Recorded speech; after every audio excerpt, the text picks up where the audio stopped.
ਪੈਰਾਂ ਤੂੰ ਨੰਗੇ ਫਿਰਦੇ ਸੜ ਤੇ ਲੱਭਣ ਛਾਵਾਂ ਸਾਨੂੰ ਰੱਬ ਨੇ ਸਭ ਕੁਝ ਦਿੱਤਾ ਕਿਉਂ ਨਾ ਸ਼ੁਕਰ ਮਨਾਵਾਂ। ਜਿਹੜਾ ਸ਼ੇਰ ਪਹਿਲਾਂ ਪੜਿਆ ਸੀ, ਅਲਿਫ ਅੱਗ ਲੱਗੀ ਸੀਨੇ ਵਿੱਚ, ਹਾਂ, ਸੀਨਾ ਅੱਗ ਲੱਗੀ ਸੀਨੇ ਵਿੱਚ, ਵਿੱਚ।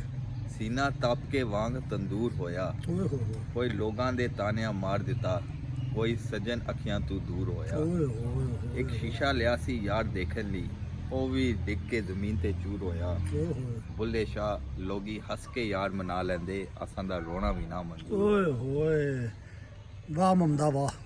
ਤਾਂ ਸੇ ਕਾਫੀ ਪੀ ਰਹੇ ਹਾਂ, ਵਸੀਮ ਭਾਈ ਦੇ ਨਾਲ ਇੰਜੋਏ ਕਰ ਰਹੇ ਹਾਂ। ਜਯੰਤੀ ਜਿਹਾ ਮੌਸਮ ਹੋਇਆ ਹੈ, ਵਰਲਡ ਵੀ ਅਸਾਂ ਨਾਲ ਹੈ, ਆਏ ਹਾਏ ਹੱਦੀ ਵੀ ਹੈ, ਆਬੀ ਵੀ ਹੈ, ਸਾਰੇ ਲੋਨ ਦਾ ਮਜ਼ਾ ਲੈ ਰਹੇ ਹਾਂ। ਜੀ। ਅਗਲਾ ਸ਼ੇਰ। ਚੀਅਰਸ।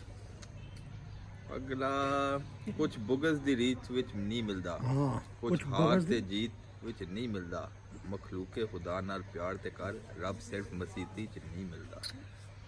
ਵਾਹ। ਸੋ ਬੇਸਿਕਲੀ ਇਹ ਉਹ ਗੱਲਾਂ ਕਿ ਇੱਕ ਦੂਜੇ ਦੀ ਹਕੂਕੋ ਬਾਦ ਰੱਖਣੇ ਚਾਹੀਦੇ ਨੇ, ਇੱਕ ਦੂਸਰੇ ਨਾਲ ਪਿਆਰ ਮੁਹੱਬਤ ਨਾਲ ਮਿਲੋ, ਹਰ ਚੀਜ਼ ਕਰੋ, ਨਮਾਜ਼ਾਂ ਵੀ ਆਪਣੀ ਜਗ੍ਹਾ, ਪਿਆਰ ਮੁਹੱਬਤ ਵੀ ਆਪਣੀ ਜਗ੍ਹਾ, ਤੇ ਬਸ ਖੁਸ਼ ਰਹੇ ਹੋ ਕਰੋ।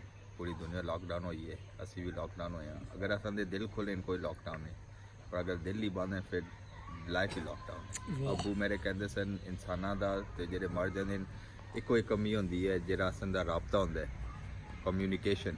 ਜਿਹੜੇ ਇਨਸਾਨ ਦਾ ਕਮਿਊਨੀਕੇਸ਼ਨ ਖਤਮ ਹੋ ਜਾਂਦਾ ਹੈ, ਉਹ ਜੀਣਾ ਹੋਏ ਜਾਂ ਮੋਇਆ ਹੋਏ, ਕਮਿਊਨੀਕੇਸ਼ਨ ਖਤਮ ਹੈ ਤੇ ਬੰਦਾ ਖਤਮ ਹੈ। So please keep loving, keep looking at ਸਾਡੀ ਦੇਸੀ ਪਰਦੇਸ ਵਾਜੇ ਠੀਕ ਹੈ ਚੱਲਦਾ ਹੈ ਮੈਸੇਜ ਜਿਹੜਾ ਸੋਨੀ ਧਰਤੀ ਪਾਕਿਸਤਾਨ। ਤੇ ਕਾਫੀ ਅਸਾਂ ਨਾਲ ਵੀ ਤੁਸੀਂ ਵੀ ਪੀਓ, ਘਰ ਆਪਣੇ ਰਹੋ, ਮਾਸ਼ਾਅੱਲਾ, ਜਿਹਦੀ ਸਪੋਰਟ ਕਰ ਸਕੇ ਕਰੋ। ਬਰਲ ਸਾਹਿਬ ਅਸਾਂ ਨਾਲ ਬਰਲ ਸਾਹਿਬ ਕੋਈ ਦਿਖਾਓ।